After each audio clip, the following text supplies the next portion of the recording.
Good evening. Welcome to TVC News at 10, the Saturday edition of Flashback, a recap of stories that made headlines during the week.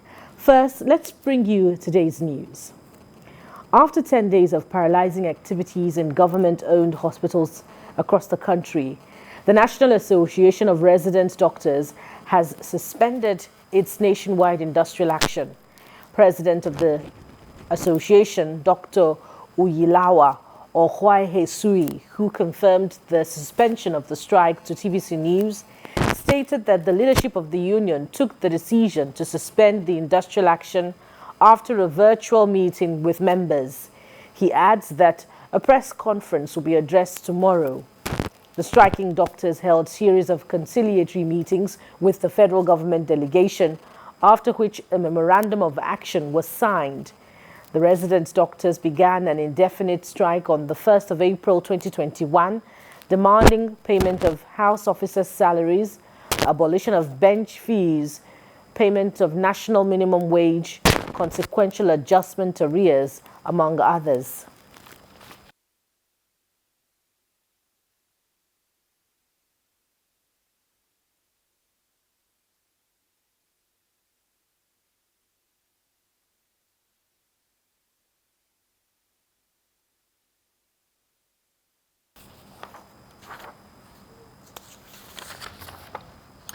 And now to Imo State, where 103 inmates have so far returned to the State Correctional Center, which was attacked by unknown gunmen in the early hours of Monday.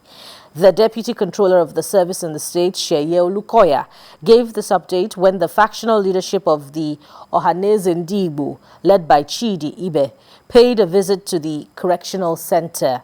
Mr. Olukoya said the service is intensifying efforts at ensuring they reach out to the lawyers of the inmates to bring them back to the center, which according to him is yielding positive results.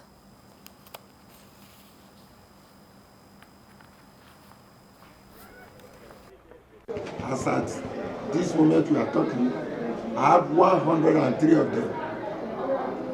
36 were able to hide themselves and come back. This 70-something trekking on their own. One of them told me that the team that came to attack here, they packed them inside coaster.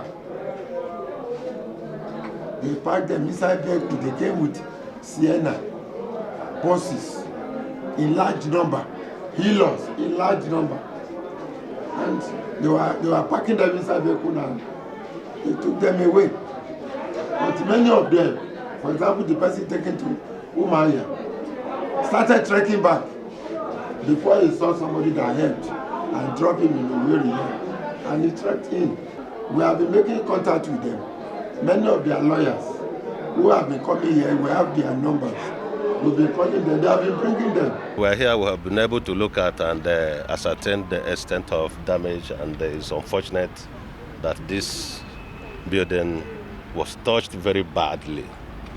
And I want to appeal to the federal government at this juncture to hasten action to do something to upgrade the status of this place from the medium status to maximum status, so that other facilities that are not presently here will now be brought in to be able to curtail future occurrences or anything that might happen here that might affect the...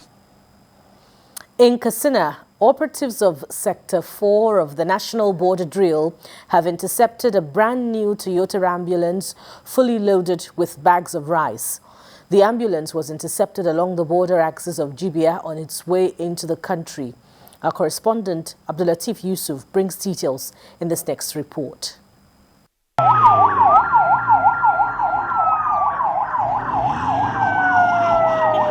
Newly seized contraband arrives at headquarters of the Sector 4 in Katsina. They are as a result of daily seizures by operatives as smugglers devise new ways of moving their goods to the markets against all odds. Smuggled rice always topped the list of items displayed, despite the ban and serious warning against its importation. 2 weeks is that we have 223 bags of rice for 50 50 kg. The one we have here, we have some in Sokoto, we have some in Kebbi, we have some in Kano, which are recently arrested. So it was after the examination and counting, then we brief you on the quantity. 40 seizures were made in just 2 weeks, with duty paid value of over 170 million naira. Investigations have unraveled various concealment methods the smugglers have devised to convey various items they intend to flood markets with during the Ramadan and Salah periods. Other items displayed include bales of used clothes and jerrycans of petrol. Then we had PMS, 10,850 liters, which I told you right now. I've already contacted some of the hospital management team to come out, pay and take it. Intensive drill at the land borders in recent times have continued to expose a lot of irregularities and need to focus more attention on how all sorts of expired and substandard goods are smuggled into the country. We have even AK-47. Abdulatif Yusuf, TVC News, Kaduna. Actually, to help curb insecurity in the country, the Odua Peoples Congress says it is ready to collaborate with security agencies. The group made this known at its annual convention, where new executives were elected to help pilot the affairs of the Yoruba socio-cultural group. There is more in this report. As insecurity continues to rise in Nigeria, government at all levels have found it increasingly difficult to put in place proper policies to curb the menace. With the emergence of new service chiefs, Nigerians were hopeful that things would change for better, but situation seems to be getting worse. Here at the National Convention of the Odua Peoples Congress, founded by late Dr. Frederick Fashion, as a liberation group and members gathered to elect a new leadership. Since Dr. Fashion's death in 2018, the group has been devoid of a central leadership. To put an end to this anomaly, members gathered here to vote Otumba Wasiu Afolabi to lead the group worldwide. 11 others were also elected with him to run the affairs of the group. In his speech, the newly elected president said the group is ready to partner with the federal government and the state to help stem the tide of insecurity in the country.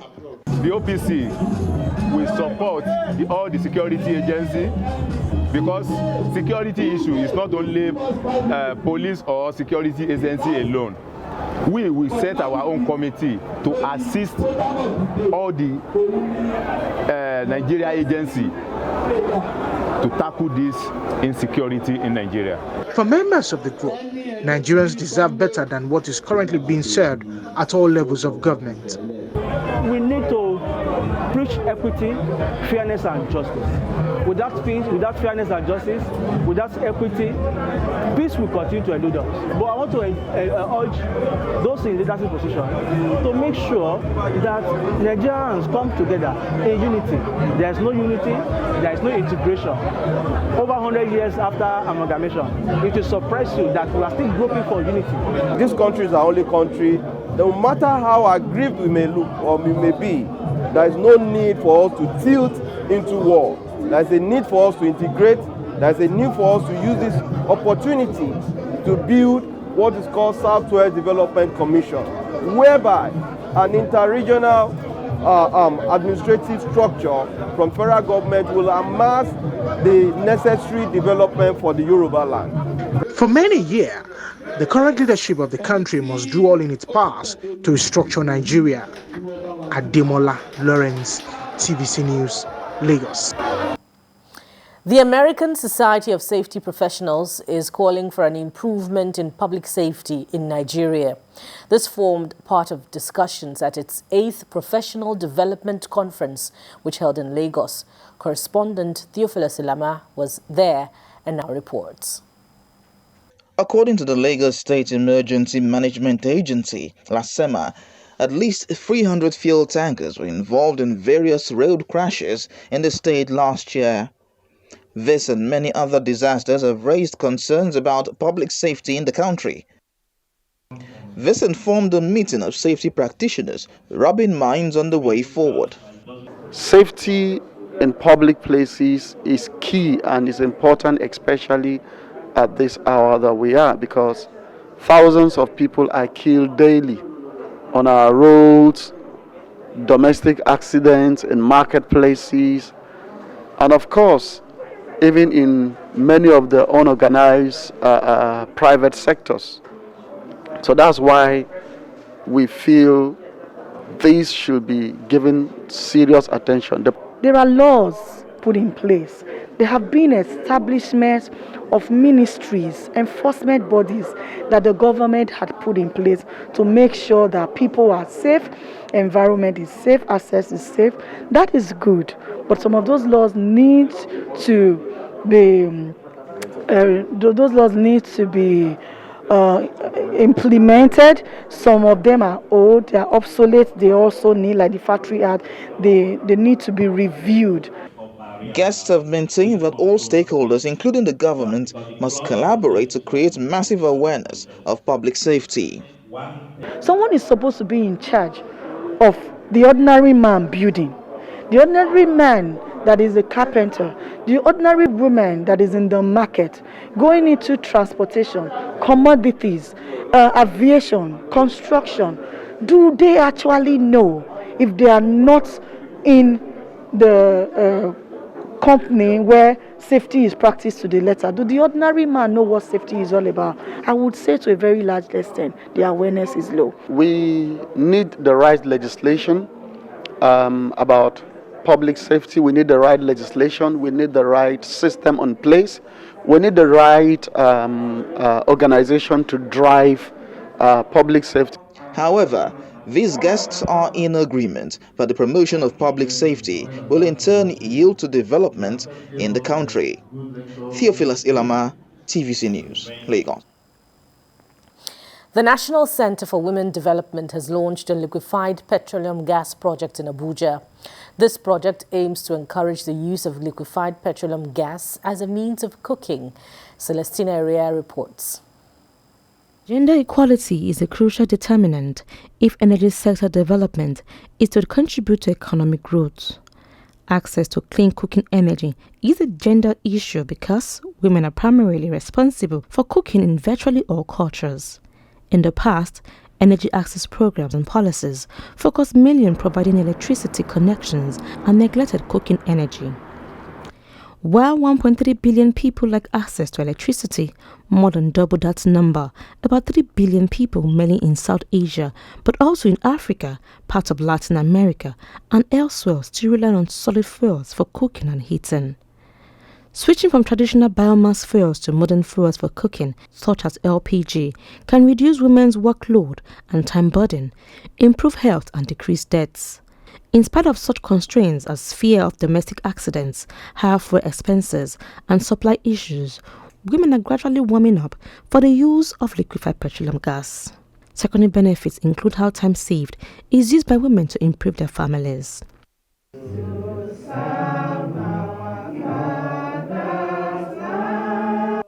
To this end, the National Center for Women Development has officially launched the Nigerian Women in LPG project. The project will be carried out in phases, with the phase taking off in Kaduna, Sokoto, FCT, Plateau, Adamawa, Borno, Bayelsa, Cross River, Ebonyi, Imo, and Ogun State.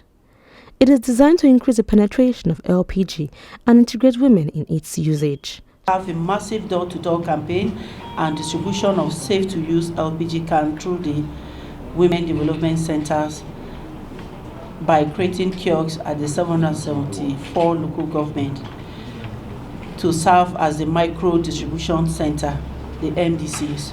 I see the potential of this project to reduce the burden of cooking with firewood that our women in the rural areas, even in the urban areas, and those who are not so economically empowered to use gas cooking implements will now have the opportunity, and it will spread to them. It is also economical for Nigerian women to start using gas instead of firewood. While women are the biggest users of LPG for cooking, they are generally not involved in LPG distribution or other parts of the supply chain. The supply of LPG represents an important source of employment sector with a tremendous growth potential. Celestina Area, TVC News, Abuja.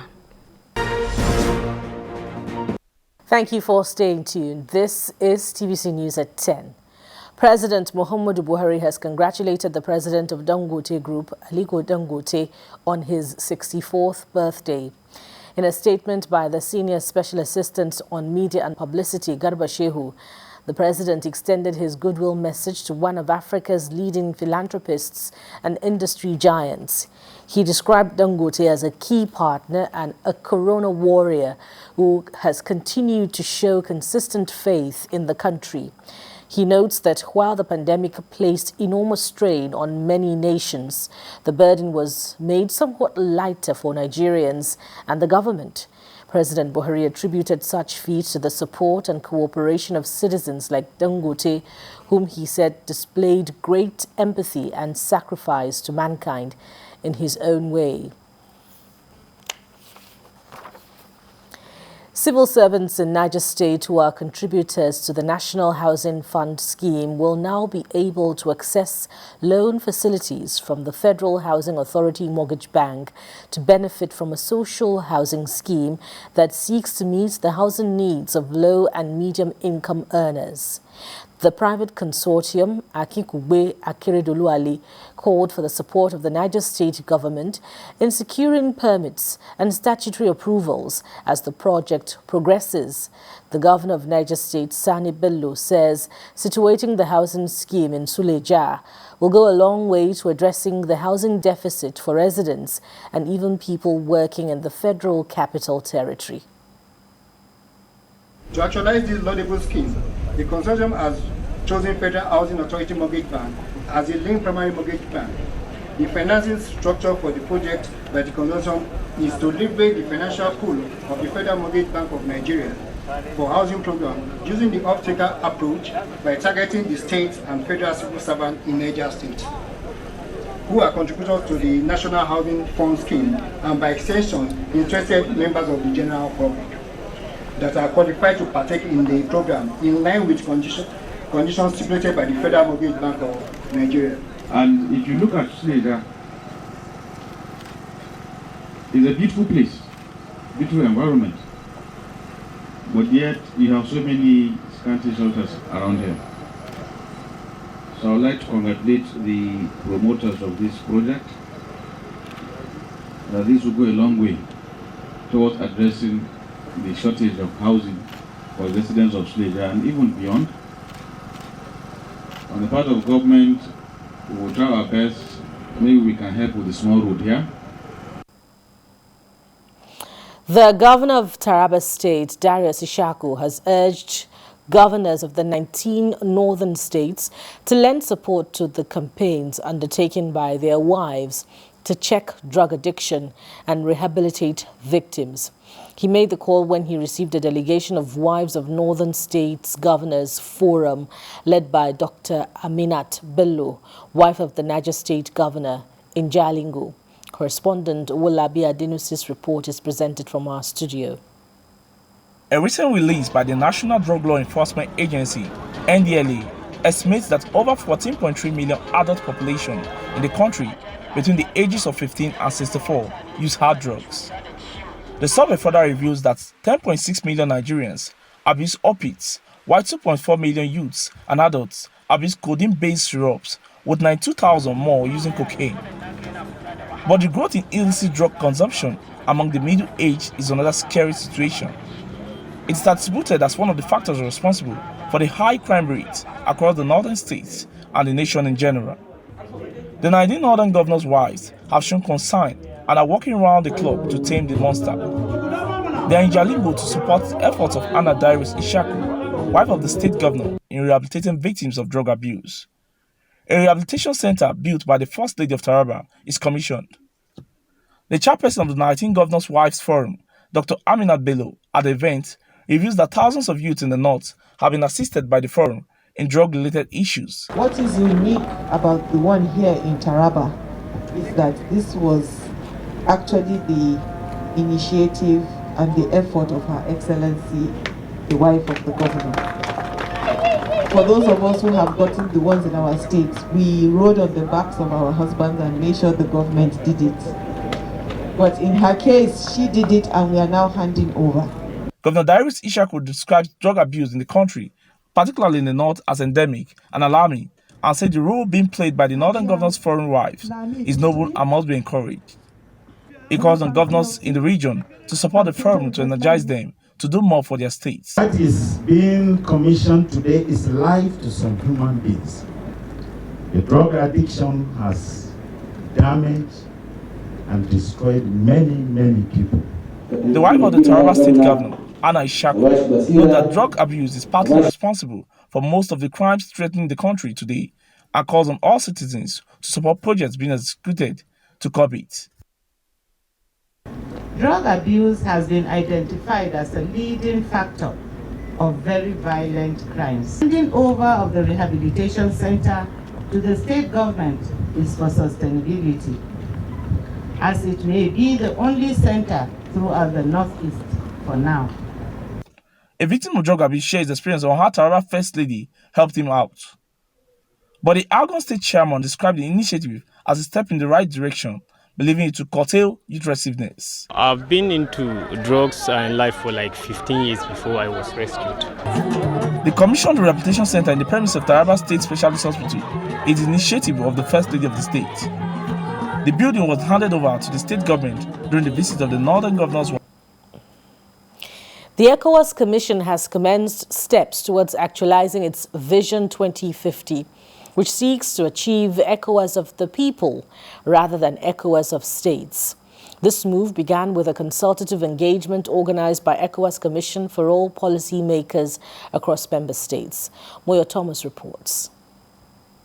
A consultative workshop with decentralized stakeholders on the ECOWAS Vision 2050. This is to help garner ideas on how to achieve the ECOWAS of the people focus of ECOWAS Vision 2050. The forum is to ensure the vision is people-centered and in line with the aspirations and expectations of the people. First quarter, we started the consultations. So this is the final stage of consultations that we are holding in order to ensure that all the stakeholders are engaged from the beginning in formulating a vision for the region for the next 30 years. The mayor of Monrovia represents Liberia in the meeting. He recommends ECOWAS local government parliament for better parliamentary engagement, as this will enable a better articulation of policies on behalf of the people. It must be practicalized. And even at this conference, what we suggested that we want is to have what you call local government parliament, where you're going to have the mayors of the respective city who are the direct representation of the people. So there too you can have the parliamentarian engagement where they can be, or they are voiced, their participation, their ownership, their sense of belonging can be articulated on behalf of their people. He applauds the ECOWAS Vision 2050 as being sensitive to the people. The Deputy Governor of Kaduna State, who represents Nigeria, is optimistic that the vision will help break down barriers that seem to cause division in the region. Usually we talk about people participating in documents, but it has not happened.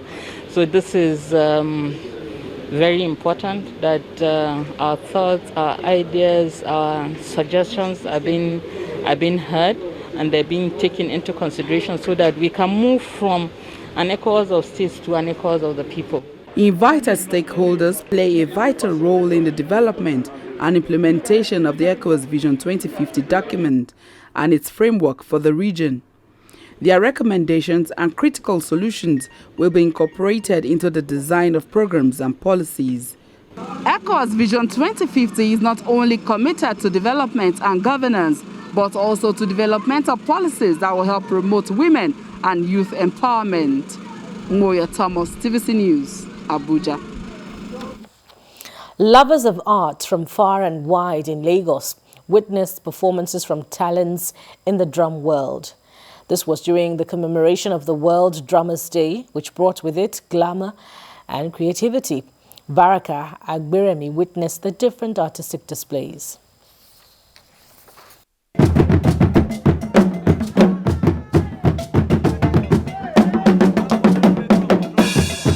Different drum beats echo around, evoking emotions from the audience.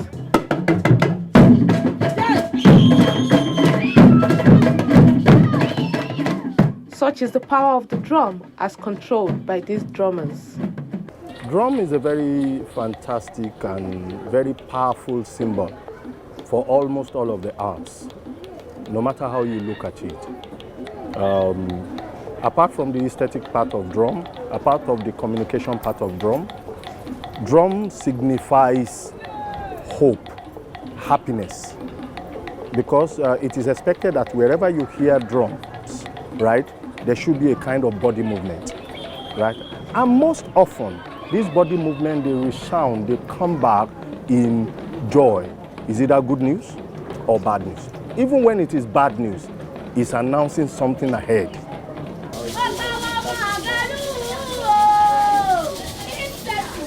The outpouring of talent comes as a surprise to some, but to those entrenched in this artistic world, it is expected.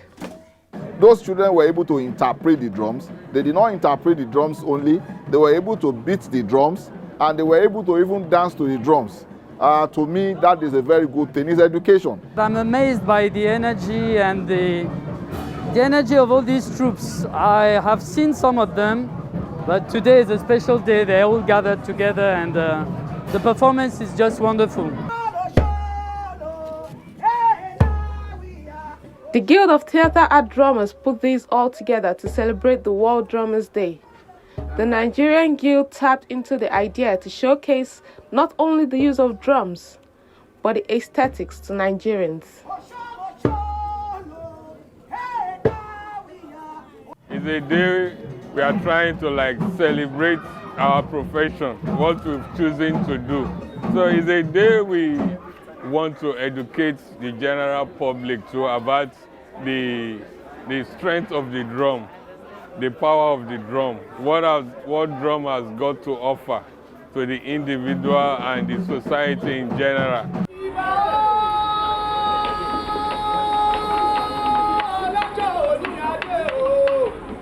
All these headlined by an excerpt of Ola Awakan's award-winning play, Echoes of the Drum, written in 2005, which seeks to highlight the power of the drums as well as advocate drum education in the society. The idea behind it is to propagate the message for drum education in the society, to ensure that the people, they are aware of what the drum can do. The play treats how drums can be used for healing, peace, and unity. Naturally, the message is we should not look down on what we have as our traditional thing, like drum. Like when the man wanted to commit suicide, and the drummer used the drum to revive him back. So the play is preaching that we should come back to our cultural value. We should not forget about our culture. The director of the play and the main actor agree that while it was fun working on the play, a lot of effort were involved in the creative process. Well, it's been a wonderful journey directing this play. It's not been easy, I must say, bringing such a number of crowds together to direct, running to about 70 cast. It's not an easy task, children, adults, and all of that. So mixed age, it's not been easy, but we thank God for the success, and it's been a wonderful experience, so to say. Children and teenagers form the active performers with their energetic display.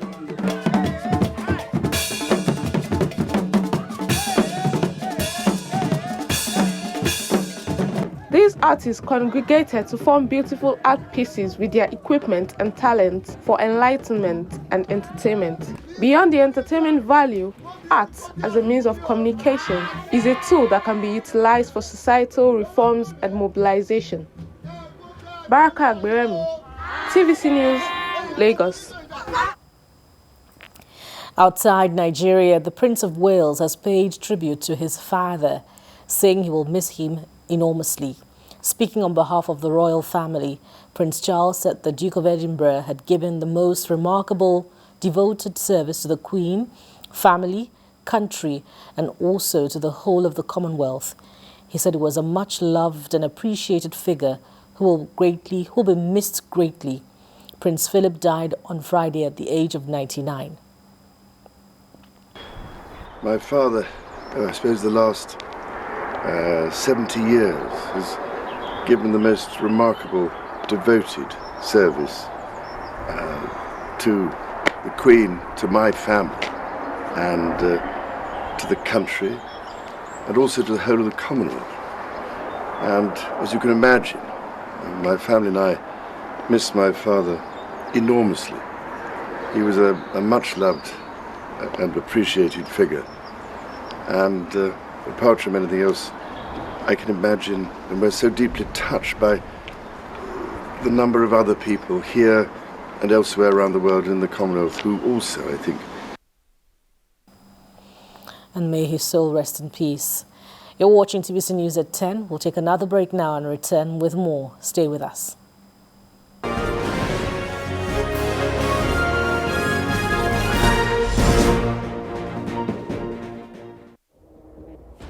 In the month of April, TVC News will gauge the COVID-19 vaccination program 1 month after. On the 2nd, world attention shifts to autism and the hope of a better life.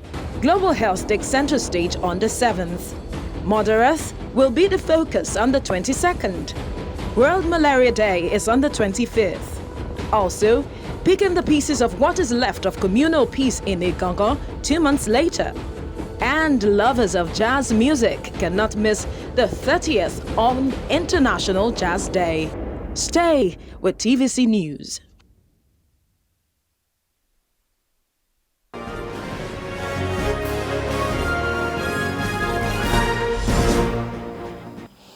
We're glad to have you back. This is TVC News at 10.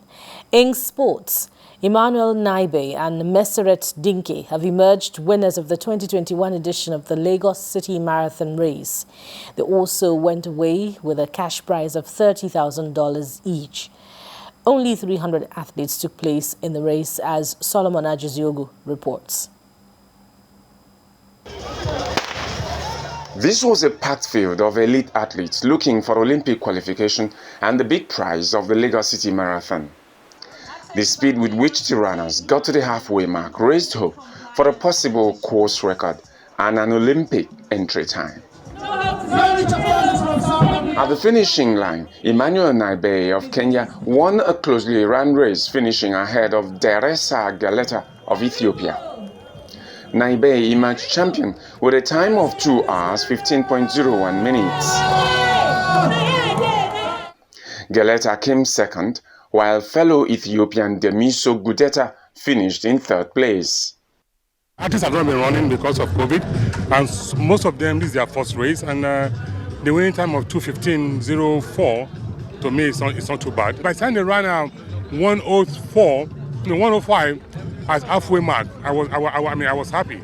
I thought they were going to smash the record, but somewhere along the line, I think something happened, and the time went down. For the women's race, 2019 champion Meseret Dinke of Ethiopia returned to win the gold medal this year. Dinke defeated a Kenyan challenger to the title with a new course record of 2 hours 28.51 minutes to take home the cash prize of $30,000. Celestina Jepchecha came second with a time of 2 hours 37.32 minutes, while another Ethiopian, Desta Mulune, finished in 3rd place. Again, Nigerian athletes appearing to choose the ongoing National Sports Festival this time will look to next year for another opportunity to challenge the Foreign Legion in the Lagos Marathon. Estefanos Peter Mahan is the first Nigerian to cross the finishing line and to win a 1 million naira prize money. Last time I trained for it and they postponed it. So we were thinking they will not hold the race again, so we a little relaxed. It's supposed to have happened before, but because of COVID-19, we have to scale it down. So COVID is still with us. We just need to create an environment that allows our citizens to be able to do better. Despite a strong field of elite athletes only, no one could equal or break the course record of the Lagos City Marathon. At 2 hours 15.04 minutes, Emmanuel Naibe of Kenya emerged the champion of the 2021 edition of the race. But his time is not enough to qualify for the Tokyo Olympic Games in July. Solomon Ajiziogu, TVC News, Lagos. More sports news now. Runaway leaders Manchester City have suffered a shocking 2-1 home defeat at the hands of a 10-man Leeds United in the English Premier League. Stuart Dallas scored 2 goals to help Leeds earn the victory after opening scoring in the 42nd minute. The referee sent off captain Liam Cooper for a dangerous tackle on Gabriel Jesus just before half-time. Ferran Torres equalized for Man City in the 76th minute, but a stoppage-time goal by Dallas sealed a shocking win for Leeds. In other games of the day, Liverpool laboured to beat Aston Villa 2-1, while Chelsea thrashed Crystal Palace 4-1 in a London derby. There are 4 more games on Sunday in the EPL, but all eyes will be on the fixture between Tottenham Hotspur and Manchester United in London. The match comes up after the top 4 battle between West Ham and Leicester City. And now welcome to Flashback, a recap of stories that made headlines during the week. We'll begin from Monday, where 1,844 inmates escaped from the Owerri Correctional Center in Imo State after an unidentified gunman launched an attack on the facility in the early hours of Monday. 35 inmates did not escape, while others fled. In less than 2 months, 5 divisional police headquarters have been attacked at various locations in Imo State by gunmen which no one has identified with. The latest attack threw open the prison gate and freed inmates. The headquarters of the State Police Command, which was nearby, suffered a similar fate. 38 vehicles were set ablaze. Even these police vehicles in front of the government house were not spared. Describing the incident as callous and barbaric, the state government said detailed investigation will be carried out and perpetrators brought to justice. I've already commissioned a detailed investigation into this incident with a view to finding out the perpetrators and the masterminds. As at the last count, what I know is the total 1,800 and something inmates in the facility. Some of them were released. Most of them are coming back. I'm sure the authorities are still working to take a complete enumeration of those people that came back, those people that were rearrested, and then those people that escaped. The government is collaborating with security agencies to bring the activities of the miscreants under control. The activities of these hoodlums is coming on the increase, and the government will rise to the occasion. Security agencies will provide the appropriate synergy and will also rise to the occasion and ensure that this thing is brought to an end. Citizens of the state who ordinarily would have things to say prefer silence while trying to understand the speed at which security is deteriorating. The situation in Imo State may not be wide apart from other states in the southeastern part of the country. In Ebonyi, clashes have left communities sacked and dozens killed. Just last week, police officers attached to the former governor of the Central Bank of Nigeria were killed in Professor Soludo's home country. Enugu State has reports of herdsmen infiltrations, which usually come with tears and blood. Restoring public confidence in the ability of government to protect them is no longer in words, but must be matched with action. Prince Oba, TVC News. On Monday still, the Abia state government declared a curfew on the capital, Umuahia, and Aba, the state's commercial city. The curfew was expected to last between 10 p.m. and 6 a.m. until further notice. The Commissioner for Information, John Kalu, announced that the curfew followed security reports received from multiple sources and informed the need to continue to protect citizens and residents. He adds that security agencies were directed to ensure strict enforcement and compliance with the directive. Only those on essential services with proper identification were exempted from the curfew. Some cheery news came to the ears of residents of Kaduna as 5 of the 39 students abducted by bandits from the Federal College of Forestry Mechanization, AFACA, regained their freedom on Monday. Commissioner for Internal Security and Home Affairs, Samuel Aruwan, who confirmed their release, said the students were taken to a military medical facility for examination. They were abducted with their schoolmates by bandits who invaded the school on the 11th of March.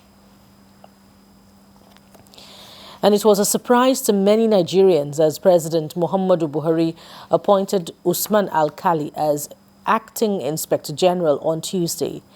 The now former Inspector General Mohammed Adamu spent barely 2 months and 5 days into the 3 months extension of his tenure.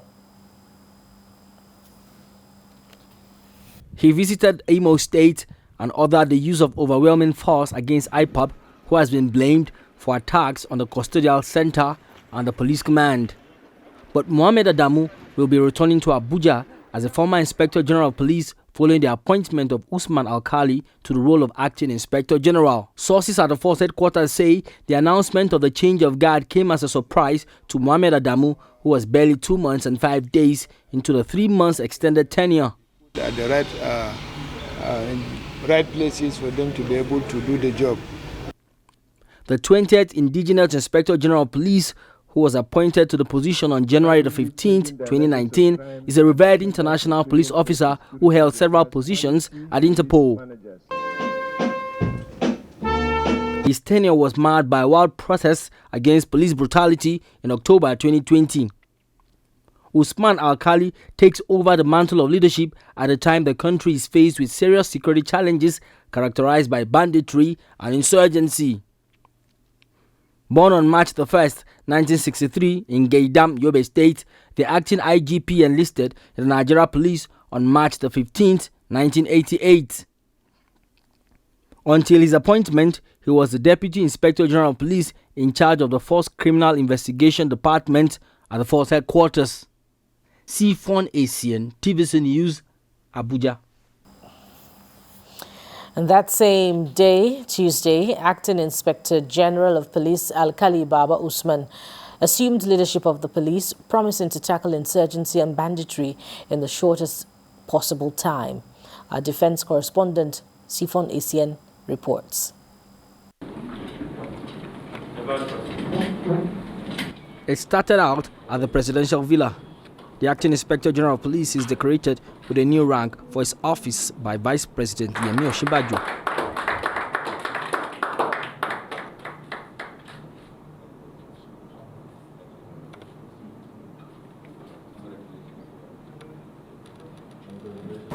There is no question at all that there is a lot that needs to be done. There is a lot of work that needs to be done. Under your leadership, the police must now rebuild, in some ways also, the broken bridges of trust with the public and regain the confidence of the citizenry. This is an ongoing challenge, it's an ongoing task that the police force and all of the senior members of the police force must take on as a responsibility, that of a continual process of building trust with the Nigerian public. The ceremony soon moves to the force headquarters, where the new police chief is billed to take over the mantle of leadership. The delivery of the flags to the Acting Inspector General of Police marks the end of 35 years in service for the outgoing Inspector General of Police, Mohammed Adamu.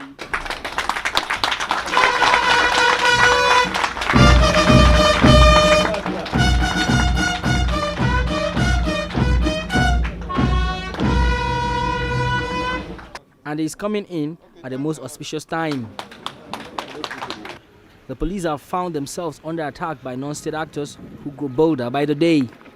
The former IGP on his last day in office had been in Owerri, where he addressed the issue of policemen allegedly attacked by adherents of the Eastern Security Network. He was not to return to Abuja as IGP. The new police chief sets out his policing agenda. The task of restoring the primacy of Nigerian police in the internal security architecture of the country is the main challenge ahead of all of us. It is, however, a task that I am convinced we can surmount if we resolve as a people to partner and present a common front against the subversive and criminal elements who are the common enemies of the whole nation. I am mindful of the yearnings of Nigerians for a policing system that will not only assure them of their safety, but treat them with civility and hold their human rights sacred. A similar objective has been set out by his predecessors. But what is yet to be seen is how he intends to make a difference. Usman Alkali has taken over as the 21st Indigenous Inspector General of Police. How quickly he'll meet his objective is what many long to see. Sifon Asian, TVC News, Abuja. On Thursday, wife of the president and Nigeria's First Lady, Aisha Buhari, was at the center stage when family, associates, friends and admirers gathered at the banquet hall of the presidential villa for the public presentation of a book that chronicles her life and service to humanity. The book, titled Aisha Buhari, Being Different, gives a whole different view to the life of a Nigerian First Lady who has been a fierce critic of the government and also one who strives to connect with Nigerians like no other First Lady in the history of the country.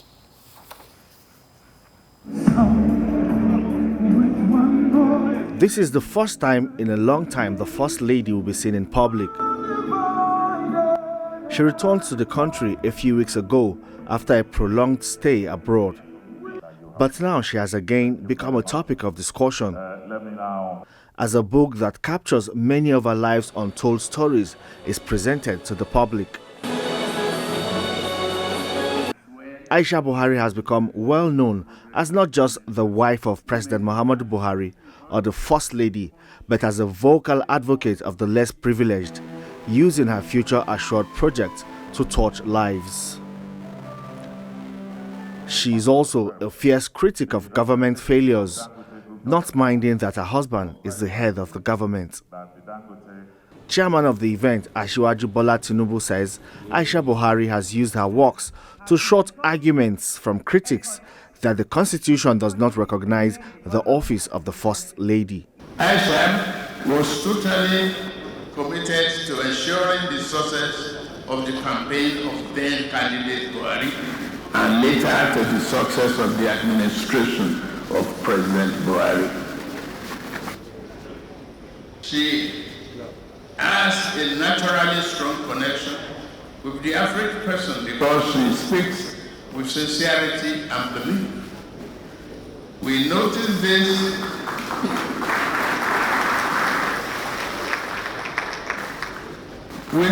this very early during the historic 2015 campaign.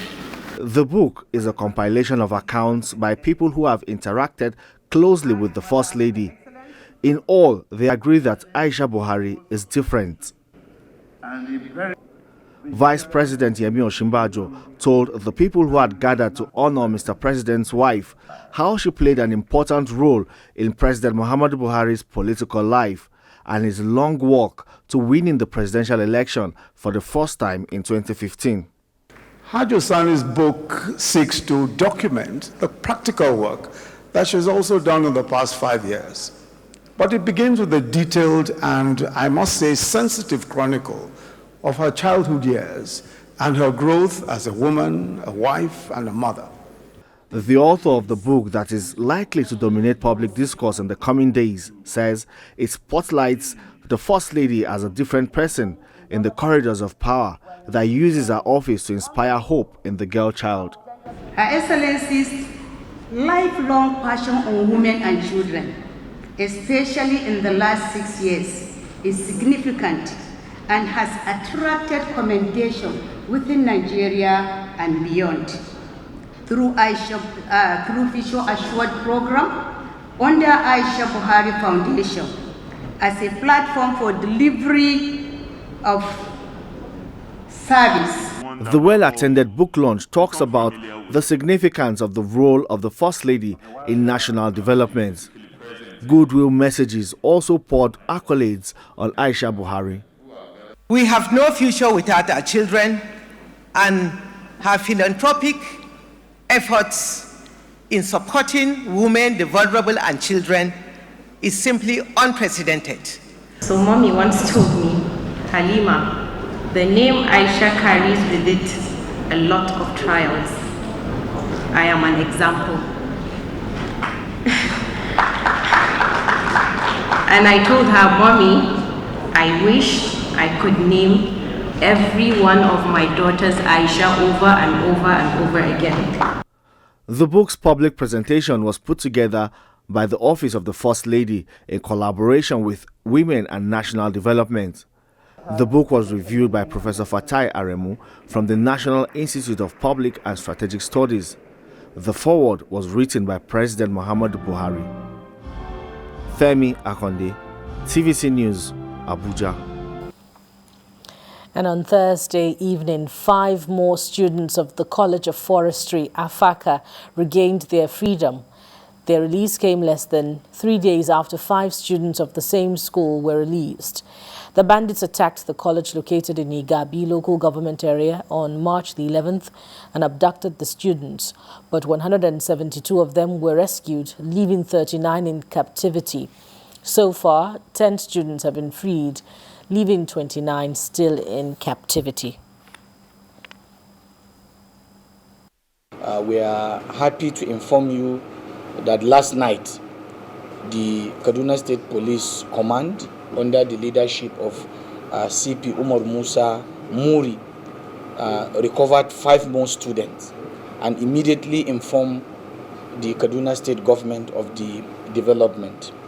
A medical team was raised to carry out extensive medical check-ups and a preliminary psychological evaluation, and also to come up with a detailed post-trauma exercise after reuniting them with their families. We are of the view that this is not enough. After this, it is very important for them to undergo further psychological evaluation. We want to assure you that as a government, we will continue to do all that is within our reach so as to enhance security in Kaduna State. Yes, we are facing challenges, but we will not lose hope. And Friday made it the 9th day of the resident doctors' strike. The strike paralyzed medical activities in government hospitals. The federal government accused the doctors of toying with the lives of Nigerians, some of whom have died during the industrial action. At a meeting with the resident doctors on Friday, a visibly angry Labour and Employment Minister, Chris Ngige, warned the resident doctors to return to work and stop the strike game. He said neither the National Association of Resident Doctors nor the Nigerian Medical Association was a registered trade union, though members of the associations enjoy some rights. Also speaking at that meeting, the Minister of State for Health, Olorunim Bemamura, appealed to the doctors to end their strike, assuring that their concerns were already being taken care of. The resident doctors began an indefinite strike on the 1st of April 2021, demanding the payment of house officers' salaries, abolition of bench fees, and payment of national minimum wage consequential adjustment arrears, among others. And recall that we told you earlier that the Resident Doctors Association has now decided to call off that strike, and following that decision, they will address, the association will address a press conference on Monday. And lastly, on Friday, the Benue State government advised community leaders to expose those who carried out an unprovoked attack on the Nigerian army troops, leading to the death of an officer and 10 other soldiers. Earlier, the army had reported that its troops came under attack while on a routine patrol, and 1 officer and 10 soldiers were killed after initially being declared missing. Governor Samuel Ortom called for restraint on all sides, including the military. He added that 3 of the rifles belonging to the troops were recovered, as he assured that the remaining 7 would be found soon.